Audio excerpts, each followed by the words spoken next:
তবে যে যেটুক সেলাই করে সেলাইটা আলিয়ে যায়, এরকম চিন্তা করে। যদি কেউ সেলাই করে রেখে দেয়, আগে কাঁথা সেলাই করতো না মায়েরা, তা যে সেলাই করে রেখে দিতে দিতে আজকের আর করা যাবে না, তাহলে সেলাই তো আলিয়ে যেত না, তারপরের দিন আবার লাগবে। এরকম যে যতটুকু ভজন করবে সেই ভজনে সে পর্যন্ত তার স্থগিত থাকলো, আবার সেখান থেকে শুরু হবে। অনেকে দেখেছেন না, এই 4 বছর বয়সে পদাবলী কীর্তন করছে, ছোট্ট শিশু বলছে কি, হ্যালো ছোড়ো তো হ্যালো ছোড়ো, হরে কৃষ্ণ। ছোট শিশু কোথা থেকে শিখেছে? এই জন্মের কত জন্মের শিখে হ্যালো ছোড়ো কৃষ্ণ বলে।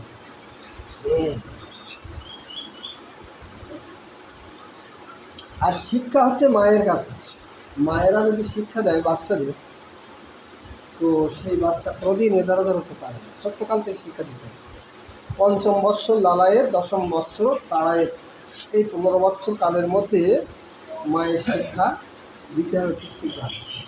হ্যাঁ, তো মা যদি শিক্ষা দেয় সেই শিশুকে, সে শিশু এদারদার হতে পারে না। তাই মায়ের শিক্ষা আগে, মা হচ্ছে সর্বপ্রথম শিক্ষাগুরু। তাহলে নিমাই পণ্ডিত এই বয়সে কৃষ্ণ ভজন করতে হয়। হ্যাঁ, বিদ্যায় কিলা ভজ, কৃষ্ণ ভজ হতো রিত, পড়ে কেন লোক কৃষ্ণ ভক্তি জানিবারে। তুমি জানো না লোক পড়ে কেন? কৃষ্ণ ভক্তি জানার জন্যে। আরে সে যদি নহিল তবে বিদ্যা কি বিদ্যায় বা কি করে? আর সেই যদি না হয় তা বিদ্যা লাভ অর্জন করে কি লাভ? হাসি প্রভু বলে বড় ভাগ্য সে আমার বড় ভাগ্য, তোমরা শেখাও মরে কৃষ্ণ ভক্তির সার। তোমরা যে আমার এইভাবে একটু একটু বলে বলে শিখিয়ে দাও, আমার বড় ভাগ্য। তুমি সব যার করো শুভা অনুসন্ধান, মোর চিত্তে লয়ে হেন লয় সেই ভাগ্যবান। তোমরা যে ভক্তমণ্ডলী, তোমরা যদি আশীর্বাদ করো, তার মঙ্গল কামনা করো, তার কি আর অমঙ্গল হয়? তার শুভই হয়। অর্থাৎ আমার বড় ভাগ্য, মোর চিত্তে হেন লয় সেই ভাগ্যবান। কতদিন পড়াইয়া মোর চিত্তে আসে, চলিমু বুঝিয়া ভালো বৈষ্ণবের কাছে। কতদিন আমার ভাগ্যে পড়া আছে ততদিন পড়ি, তারপরে যখন পড়াটা আর হয়ে যাবে, শান্ত হয়ে যাবে, তারপরে ভালো বৈষ্ণবের কাছে আমি যাই, ভালো একদম পিওর বৈষ্ণব। এত বলি হাসে প্রভু সেবকের শোনেন। সবাই তো সেবক, এরা সেবক, শেখাচ্ছে আর প্রভুকে শেখাচ্ছে। বুঝতে পারছে না কথাটা? শেখাবে তো প্রভু, সেখানে সেবক শেখাচ্ছে প্রভু। আর এত বলি হাসে প্রভু সেবকের শোনেন, প্রভুর মায়ায় কেহ প্রভুর এনা চিনি, এই মতো ঠাকুর সবার চিত্ত হারে। আরে হারো নাহি যে জনে অপেক্ষা নাহি করি। সবার চিত্ত হরণ করে নিয়েছে, কেউ আর দেরি করে না, এই সঙ্গে আসার জন্যে চেষ্টা করে। এই মতো ক্ষণে প্রভু বৈশে গঙ্গা তীরে, কখনো ভ্রমের প্রতি নগরে নগরী। প্রভু দেখিলেই মাত্র নাগরি আগন, পরম আদর করি বন্দেন চরণ। নগরবাসীরা সবাই প্রভুর চরণে মনে মনে সঁপে যান, বন্দনা করেন।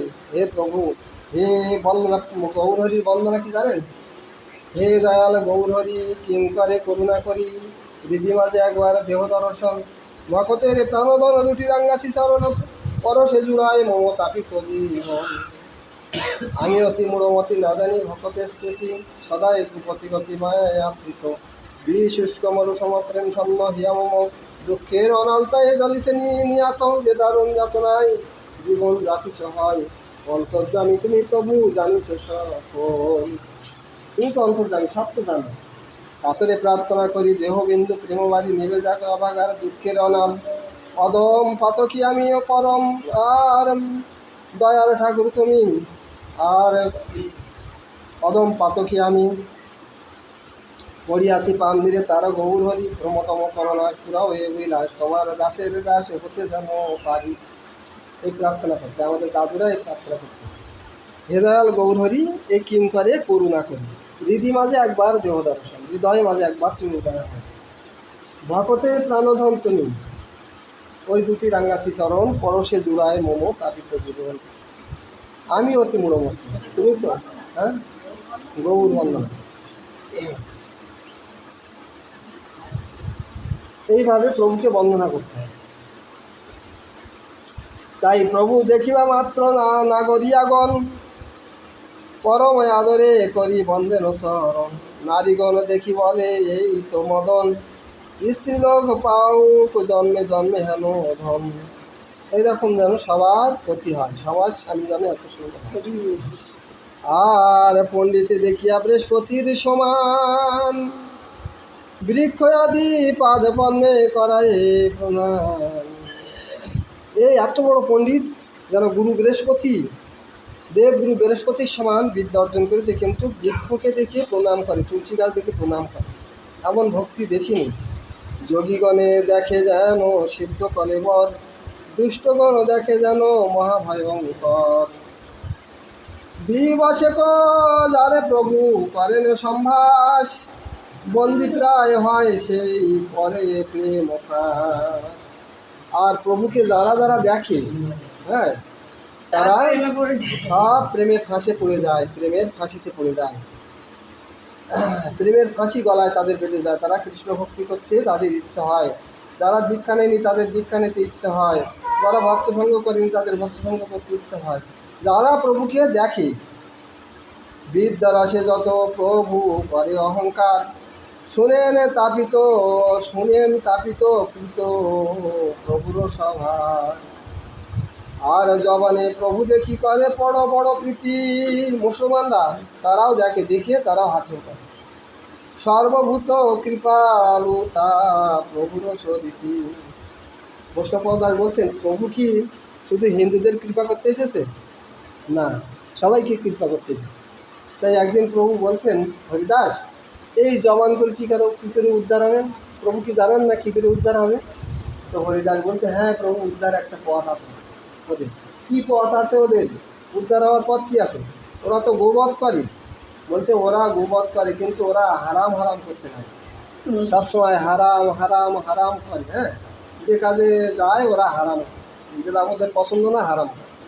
আমাদের আমার এই কৃষ্ণ ভক্তি পছন্দ না, কিন্তু ওরা রাম করতে থাকে। তাই এই পথ দিয়ে ওদের মুক্তি হবে। জয় জয় শ্রীগুরু তাই তখন বলছে নামাভাসে মুক্তি, এদের মুক্তি হবে। প্রভু বলছে বাহ, ভালো পথ তো এদের। তাহলে হারাম যত বলবে তত ভক্তিবাসক, আর রাম হচ্ছে আমার প্রভু রাম। হ্যাঁ, তাই প্রভুকে সবাইকে উদ্ধার করতে এসেছেন। তো বৃন্দাবন দাস প্রভু বলছেন যে তাই তো, সেই আমাদের জন্ম হয়নি, প্রভুর তো আমাদের জন্ম হয়নি, তাই তো? আমরা তো অনেক পরে, সেই 538 বছর হয়ে গেলে তো প্রভু জন্মগ্রহণ করে লীলা সম্বরণ করে 48 বছর লীলা সম্বরণ করে চলে গেছেন। প্রভুকে যারা দর্শন করেছেন সবাই উদ্ধার হয়ে গেছে, তাহলে পৃথিবীর লোক সব উদ্ধার হয়ে গেছে, তাহলে আমরা কোথাতে গেলাম? বলছে হ্যাঁ, একটা পুকুরের জল যদি শেষ করে ফেলা হয়, শুকিয়ে ফেলা হয়, কিন্তু সেই পুকুরে কি আর জল হয় না? সেই পুকুরে কিন্তু ছুঁয়ে কিছুটা জল হয়, তারপরে আবার বৃষ্টিপাত হয়, আবার নালা খালা সব দেওয়া হয়ে যায়। সেরকম আমরা ছিলাম অন্য হয়তো জায়গায়, কেউ নাগলোক থেকে, কেউ স্বর্গলোক থেকে, কেউ বিভিন্ন মানে জায়গা থেকে, বিভিন্ন ব্রহ্মাণ্ডের থেকে আস্তে আস্তে আবার এই ব্রহ্মাণ্ড ভর্তি হয়ে গেছে। এরা কী করে উদ্ধার হবে? বলছে প্রভু তো পথ দেখিয়ে গিয়েছেন, এই পথে যারা চলবে তারা উদ্ধার হবে, আর যারা পাষণ্ডী তাদের দেরি হবে। উদ্ধার হবে তারা সবাই। এই ব্রহ্মাণ্ডে ভারতবর্ষে যারা জন্মগ্রহণ করেছে সবার উদ্ধার হবেই হবে, কিন্তু যারা দেখিয়া না দেখে, যত অভক্তের গণ, উলুক নাহি দেখে যেন সূর্যের কিরণ। দেখেও যারা দেখে না তাদের দেরি হয়। যেমন পেঁচা, সে সূর্যের কিরণ সহ্য করতে পারে, কেন? তো যেই রাত শেষ হয়ে যায়, যখন এদিকে পূর্বের দিকে, পূর্ব দিকে যখন ফর্সা হয়ে যায়, তখন খেসার মেসার কি ওঠে। হ্যাঁ, এই চড়ি বেড়াচ্ছিলাম, এই আমার মানে অন্ধকার জায়গায় আমার ভালো লাগে, সেই এক সূর্যদেব উঠে আমার সময়টা নষ্ট সব নষ্ট হতে তাই না? তখন কি করে, ওই ঢোড়ের মধ্যে মুখটা দিয়ে পিছনটা বাইরে রাখে, দেখবো না। সেরকম যারা অভক্ত তারা কিন্তু ভগবানের এই সমস্ত দেখতে চায় না, আর যারা ভক্ত তারা ভগবানের এই সমস্ত দেখে যেখানেই পাঠ হোক, যেখানেই কীর্তন হোক, সেখানে গিয়ে বসে যায়। সময় তো আসে না, সময় তো সব সময় চলে যাচ্ছে, তা 10 মিনিট চলে যায় না, হ্যাঁ যাই তো কিছু হবে। এত সুন্দর সুর, এত সুন্দর পাঠ, এত সুন্দর কীর্তন, ভালো কীর্তনের কথা তো হচ্ছে। এইভাবে কিন্তু আস্তে আস্তে সবাই তাদের প্রীতি জিনিস, তাদের মানে ভালোবাসার জিনিস তারা তো শুনবেই। ভগবান দেখছেন তো যে আমার কথা যারা শুনছে তার তো আমার লোক, হ্যাঁ তাই তিনি দেখছেন, তার দৃষ্টি, তার নাম একটা একটা হচ্ছে তিনি সর্ব জায়গা দর্শন করতে পারেন আর সবাইকে জয় করতে পারেন। তাই একটা নাম হচ্ছে অজিত, অর্থাৎ কেউ তাকে জয় করতে পারে না, তিনি সবাইকে জয় করতে পারেন। আর তিনি হচ্ছেন কী বলে, যার সর্বক্ষণ লক্ষ্য করতে পারেন, তার লক্ষ্যের অবসরে কেউ থাকতে পারে না। তাই এইরকম সবাইকে লক্ষ্য করছেন, আমার কথা যারা শুনছে তারা তো আমার ভক্ত, তাদের কৃপা অবশ্যই হবে। প্রভু লাউ প্রভু নহে নাহি ডোবে জলের ভিতর, লাউ ডুবিয়ে দেবেন জলের মধ্যে, ডুববে না। আর নষ্ট নাই কবু হয় কৃষ্ণ ভক্ত নর, নষ্ট হবে না কোনো কৃষ্ণ ভক্ত, কোনোদিন নষ্ট হবে না, তার নষ্ট হওয়ার কোনো জায়গা নেই। যেমন বললাম যে কেউ যদি মানে কাঁথা সেলাই করতে করতে রেখে দেয়, তাহলে ওই কাঁথাটা তো হারিয়ে যায় না, ওই সেলাইটা তো মানে খুলে যায় না, যায় কি, ওখান থেকে আবার শুরু করা হয়। সেরকম আমরাও কত জন্ম কতভাবে এরকম কাটিয়ে দিছি, দেওয়ার পরে আস্তে আস্তেই ভগবান তার কৃপাতে কোনো গুরু সঙ্গ, কোনো আস্তে আস্তে এই পথে এগিয়ে এসেছি। সবাই কি আর এমএ পাস করবে? সবাই স্কুলে যায়, এমএ পাস করবে, সবাই চাকরি পাবে? পাবে, পাবে 2-1জন, কিন্তু সবাই তো স্কুলে যায়, স্কুল তো সবাই যেতে হয়। সেরকম পাঠ সবাই শুনবে, পাঠ সবাই করবে, কিন্তু সবাই তো উদ্ধার হতে পারবে না। আবার জন্মগ্রহণ করেছে ভারতবর্ষের সবাই, কিন্তু সবাই তো পাঠ শুনবে না। যারা এরকম ভগবানের কৃপা যার প্রতি হয়েছে, ভক্তের কৃপা যার প্রতি হয়েছে, সে পাবে। তাই এগুলো মহাপ্রভু কি জানেন না, সবার মহাপ্রভু শেখাচ্ছেন, এগুলো ছোটোর থেকে তিনি শিক্ষা দিতে দিতে এসছেন। তাই স্ত্রীলোক বলছে পাও যেন জন্মে জন্মে হেমধন, অর্থাৎ এরকম পতি যেন সবাই পায়। হ্যাঁ, এই যে রূপ গোস্বামীপাদ আমাদের কী উপকার করেছেন দেখুন। রূপ গোস্বামীপাদ বলছেন শ্লোক দিয়ে আশীর্বাদ ও মঙ্গলাচরণ করছেন। প্রথম মঙ্গলাচরণ করছেন সামান্য মঙ্গলাচরণ, তারপরে বিশেষ মঙ্গলাচরণ, তারপর বস্তুর নির্দেশ, তারপরে বলছেন যে বিশেষ মঙ্গলাচরণ। এই গ্রন্থের একটুখানি না দেখলে হয়, এই গ্রন্থটা নিচে রেখেছি, কিন্তু এই গ্রন্থের প্রাণ হচ্ছে এই গ্রন্থ।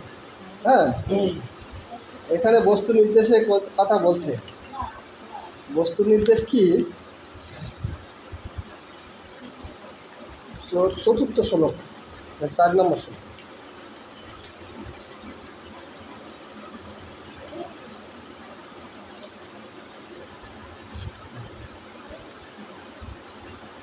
এই বস্তু নির্দেশ করার আগে বলছেন আশীর্বাদ ও মঙ্গলাচরণ। কি বলছেন? অনার্পিত চরিং চিরাত করুণায় অবতীর্ণ কলৌ সমার পয়ত উন্নত উজ্জ্বল রসাংস ভক্তি শ্রিয়াম হরিপুরাট সুন্দর দুতি কদম্ব সন্দীপিত সদা হৃদয়ে স্কন্দরে স্ফুরিত বাসসী নন্দন। বহুকাল পূর্বে, অর্থাৎ কতদিন অর্পণ করা হয়নি তার কোনো সীমা সংখ্যা নাই। অনন্ত কোটিকাল পূর্বে হয়তো অর্পণ হয়েছিল, কি হয়নি, তাই বহুকাল পূর্বে পর্যন্ত পূর্বে যা অর্পণ করা হয় নাই, সেই উন্নত উজ্জ্বল রসময়ী নিজস্ব সম্পদ, ভক্তি সম্পদ দান করিবার জন্য যিনি কৃপা করে এই কলিযুগে অবতীর্ণ হয়েছেন, সেই স্বর্ণ থেকে অতি উজ্জ্বল সমুজ্জ্বল দ্যুতি সম্পন্ন সেই শশীনন্দন গৌর হরি আপনাদের হৃদয় কন্দারে সর্বদা প্রকাশিত হন। কি বলছেন? তিনি বললেন বশশীনন্দন, অর্থাৎ সবার হৃদয়ে বসে দাও হে মহাপ্রভু।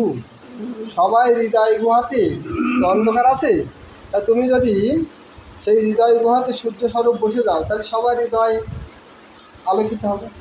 তাহলে হৃদয় গুহা যদি আলোকিত হয়, গুহাতে কি থাকে? শ্রীগল, সর্প, বিষধর সর্প তাদের মানে গুহার মধ্যে থাকে। তারা তুমি যদি সেখানে আলোকিত হও তাহলে আর সেই সমস্ত থাকতে পারবে না, হিংসা দেশ সব পালিয়ে যাবে। তাহলে সবার হৃদয়ে তুমি আলোকিত হও। কি বলছেন? সবাই, আবার আমরা সবার মধ্যে তো আমরা, তাহলে আমাদেরকে আশীর্বাদ করেছেন। তিনি তো বলতে পারতেন যে অনার্পিত চরিত শ্লোক বলতে বলতে বলতেন, যদি বলতেন যে বশসী নন্দন না বলতেন, যদি বলতেন নশসী অর্থাৎ নিজের কথাটা বলতেন শুধু, তাহলে কি হতো? আশীর্বাদ ও মঙ্গলাচরণ হতো না। তাই এই আশীর্বাদ করে গেছেন কে? রূপগোস্বামীপাদ। বস্তুর নির্দেশ করে গেছেন এই রূপগোস্বামীপাদ। যদদ্বৈতাং ব্রহ্মোপনিষদি তদপি অচ্যুতনভাজ আত্মন্তর্যামী বিভূষৈতিশস্যাংশ বিভব ষড়ৈশ্বত্যপূর্ণ জয় ভগবান স্বয়ং কৃষ্ণ জগতি পরতত্ত্বং পরমিহ। বলছে অদ্বৈত, যে অর্থাৎ উপনিষদে যাকে অদ্বৈত বলে সেই তিনি শ্রীকৃষ্ণ চৈতন্য অঙ্গজ্যোতি। যোগশাস্ত্রে যোগীগণ যে পুরুষের অন্তর্যামী আত্মা পরমাত্মাকে ধ্যান করেন, তিনি এর আংশিক বিভূতি, একাকী। এমনকি তত্ত্ববিচারে যাকে ষড়ৈশ্বত্যপূর্ণ ভগবান বলা যাওয়া হয়, তিনি স্বয়ং ইনি শ্রীকৃষ্ণ চৈতন্যেরই অভিন্ন স্বরূপ, সেই নারায়ণ রূপ। বলছেন এই কৃষ্ণের থেকে উৎপত্তি, শ্রীকৃষ্ণ চৈতন্য এই কৃষ্ণের থেকে ওই নারায়ণের উৎপত্তি। আগের দিন বলছিলাম না 24 নারায়ণ কীভাবে উৎপত্তি হলো। হ্যাঁ, তা প্রত্যেকদিন পাঠ না শুনলে কিন্তু পাঠের মাহাত্ম কিছু বোঝা যায় না সবটা। তা ষড়ৈশ্বত্যপূর্ণ যে ভগবান নারায়ণ, তিনি হয় এনার থেকে উৎপত্তি, সেই শ্রীকৃষ্ণ চৈতন্য অভিন্ন স্বরূপার। অর্থাৎ এই জগতে শ্রীকৃষ্ণ চৈতন্য অপেক্ষা পরতত্ত্ব বা শ্রেষ্ঠ বস্তু আর কিছু জগতে নাই। সাধন পন্থা সাধারণত 3 প্রকার: জ্ঞান আর যোগ আর ভক্তি। কিন্তু এই ভক্তি হচ্ছে সর্বশ্রেষ্ঠ। জ্ঞানযোগে পরব্রহ্মকে ধ্যান করে, আর যোগ মার্গে পরমাত্মাকে ধ্যান করে, আর বৈষ্ণবগণ ভক্তিমার্গ দ্বারা সাক্ষাৎ ভগবানের সেবা করে। জয় জয় শ্রীগুরু নিতাই গৌর। তাদের সাক্ষাৎ সেবা করা আর ভগবানের আংশিক একটু দেখা হওয়া এখনও দেখায়। আর যারা যোগীগণ তারা পরমাত্মা রূপে ছোট্ট অঙ্গুষ্ঠ পরিমাণ, ছোট্ট চতুর্ভুজ মূর্তি পরমাত্মাকে দর্শন করে, তাই একটু দর্শন দিয়ে চলে যায়। তাহলে সেটা কি এখনও? আর এই সাক্ষাৎ সেবা অর্থাৎ এই যে মহাপ্রভুর সেবা করলে বলছেন নিতাই বললে গৌর পাবে, আর গৌর পেলে বোঝা যাবে। অর্থাৎ নিতাইয়ের চরণ যদি সার করা যায়, নিতাই বলবে আমার গৌর ভজনা করো, আর গৌর ভজনা করলে সাক্ষাৎ রাধা গোবিন্দের ভজনা হয়ে গেল। জয় জয় শ্রী গুরু নিতাই গৌর। অর্থাৎ রাধাকৃষ্ণ মিলিত তনু তো আমার গৌর হরি, তাহলে কেন হবে না? যুগল সেবা হয়ে যাবে।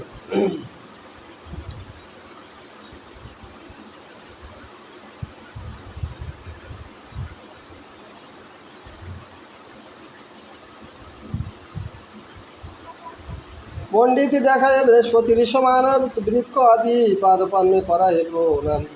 যোগীগণে দেখে যেন সিদ্ধ কলেবর, দুষ্টগণ দেখে যেন মহাভয়ঙ্কর।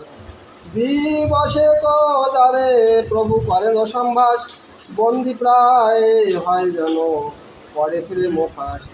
বিদ্যারসে যত প্রভু করেন অহংকার, শুনে রে তথাপি প্রীতি প্রভুর সভা। জবানে ও প্রভু দেখি করে বড় প্রীতম, সর্বভূত কৃপালতা প্রভুর চরিত। পড়ায় বৈকুণ্ঠনাথ নবদ্বীপপুরে, মুকুন্দ সঞ্জয় ভাগ্য মন্ত্রের মন্দিরে। কোথায় পড়ান? মুকুন্দ সঞ্জয়ের বাড়িতে। আর প্রতিপক্ষ সূত্র খণ্ডনে স্থাপন, বাখানে অশেষ রূপে শিশুটি নন্দন। গোষ্ঠী সহ মুকুন্দ সঞ্জয় ভাগ্যবান, ভাষায় আনন্দে মর্ম না জানায় তান। আনন্দ হয় খুব, কিন্তু আসল যে ভগবান সাক্ষাৎ তিনি যে মহাপ্রভু মানে গৌরহরি হয়ে এসেছেন, এই মর্ম সবাই জানে না। বিদ্যার জয় করিয়া ঠাকুর চলেন ঘরে, বিদ্যারসে বৈকুণ্ঠের নায়ক বিহারে। একদিন বায়ু দেখো মন্দা পরিশাল, প্রকাশায়নে প্রেম ভক্তি বিকার ও সকল। আসামিতে প্রভু অলৌকিক শব্দ বলে, গড়াগড়ি যায় হাসি, ঘর ভাঙ্গি ফেলে। হুঙ্কার গর্জন করে মাল ষাটে পুরে, সম্মুখে দেখায় যারে তাহারে মারে। একদিন কী করছে, হঠাৎ তার বায়ুমন্দা দেহ হয়েছে, অর্থাৎ হয়তো পেট ব্যথা করছে এরকম। তাহলে কি হচ্ছে, এরকম একটা ছলনা করে প্রেম ভক্তি প্রকাশ করছে। কীভাবে, আসাম্বিতে প্রভু অলৌকিক শব্দ বলে, গড়াগড়ি যায় ঘর ভাঙ্গি ফেলে। প্রভু হুঙ্কার করে মাল ষাট পুরে, সম্মুখে দেখায় যারে তারে ধরি মারে। ক্ষণে ক্ষণে সর্ব অঙ্গে স্তম্ভাকৃত হয়, হেন মূর্ছা হয় লোক যা দেখি পায় ভয়ে। শুনিলে বন্ধুগণ বায়ুর বিকার, ধাইয়া ও বায়ু অর্থাৎ মানে কিছু ভর করেছে, মাথা খারাপ করা হলে যেরকম হয় এরকম হয়েছে। আর ধাইয়া আসিয়া সবে করে প্রতিকার, বুদ্ধিমন্ত খান আর মুকুন্দ সঞ্জয়, গোষ্ঠী সহ আইলেন প্রভুর জানয়ে। আর বিষ্ণু তৈল নারায়ণ তৈল জান শিরে, সবে করে প্রতিকার যার যে জানে স্ফুরে। আপন ইচ্ছায় প্রভু নানা কর্ম করে, সে কর্ম সুস্থ হইবে প্রতিকারী। তো সবাই দেখছে মাথা গরম হয়ে গেছে, এ অনেক কাজকর্ম উল্টোপাল্টা করছে, দাঁত তার ধরে মারছে, এটা ভালো জিনিস না। তাই এই বুদ্ধিমন্ত খান আর মুকুন্দ সঞ্জয় এনারা শুধু ভালো ভালো বিষ্ণু তৈল নারায়ণ তৈল এরকম বিভিন্ন তৈল এনে মাথা ঠান্ডা করার জন্যে তারা দিচ্ছে। তারপরে কিভাবে এই যে বুদ্ধিমন্ত খান, এই ইনি মহাপ্রভুর বিবাহে যত খরচ দিয়েছিল, এই বুদ্ধিমন্ত খান বলেছিল যে যা খরচ লাগবে সব আমি বলবেন, আমার নাম করবেন। নামটা কেমন, বুদ্ধিমন্ত খান অর্থাৎ বুদ্ধির শিরোমণি। এখানেই ভাগবত কথা আপাতত রাখা হলো। হ্যাঁ, খান মুসলিম।